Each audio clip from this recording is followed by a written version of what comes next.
Projekti det e kompanive që kanë kaluar fazën e parë të rijetëzimit të stadiumit Selman Stermasi, që u prezantuan këtë të premte, kanë një emërues të përbashkët: zhvillim urban, ku stadiumi është plotësues i saj, por jo dominues.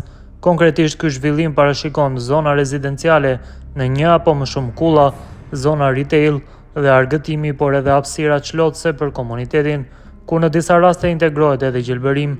Por cilët janë projektet det e prezantuara sot? I pari ishte nga studiot OMA plus RHDHV plus Lola Landscape Architects and Albanian Investment Construction SHPK plus Diagonal Projektime në Zbatim SHPK. Përfaqësuesi i këtij bashkimi kompanish nënvizoi se përmes projektit kërkohet që të ruhet elementi komunitar që ka sot kjo zonë. Stadiumi është në sfond, por nuk dominon, dhe ne besojmë që ndjenja e komunitetit, edhe kur të rijetëzohet, duhet të mbetet. Janë 110.000 metra katror për zhvillim. Ngjitur me stadiumin, duam të ndërtojmë një mjedis urban ku njerëzit të qëndrojnë 24 orë në ditë. Platforma me vëllime më të mëdha, që duke u ngjitur drejt pjesës së terracës së stadiumit, do të krijojë 10.000 metra hapësirë publike. Do të shtojmë hapësira dhe do të kemi mundësi që sheshi të përdoret edhe gjatë ndeshjeve, thanë prezantuesit e projektit. Ky projekt përfshin 4 kulla, ku më e larta është 105 metra dhe e dedikuar për banim. Hapësirat parashikojnë 30.000 metër katror hapësirë rezidenciale, hotel 11.900 metra katror, zyra 16.700 metër katror, hapësirë për sporte 15.700 metër katror dhe hapësira për retail 29.700 metër katror. Projekti i dytë është prezantuar nga kompanit Far Front and Royas plus Transolar Klima Engineering plus Adrian Paci plus Progen SHPK. Përfaqësuesi i këtij bashkimi kompanish tha se projekti synon të ftojë të gjithë qytetin dhe angazhon atë që është e kundërta e një stadiumi që i kthen kurrizin qytetit.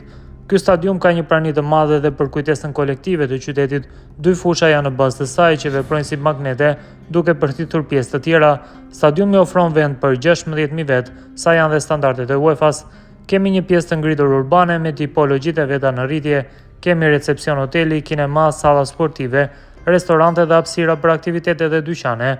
Në anën tjetër, kafene, një treg i vogël, por edhe një hapësirë për një bibliotekë të lagjes në katin e parë.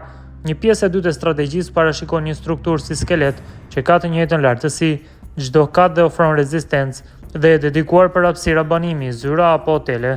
I treti ishte projekti nga Foster & Partners plus Artec Studio SHPK plus Artec Group plus Bolv Oil.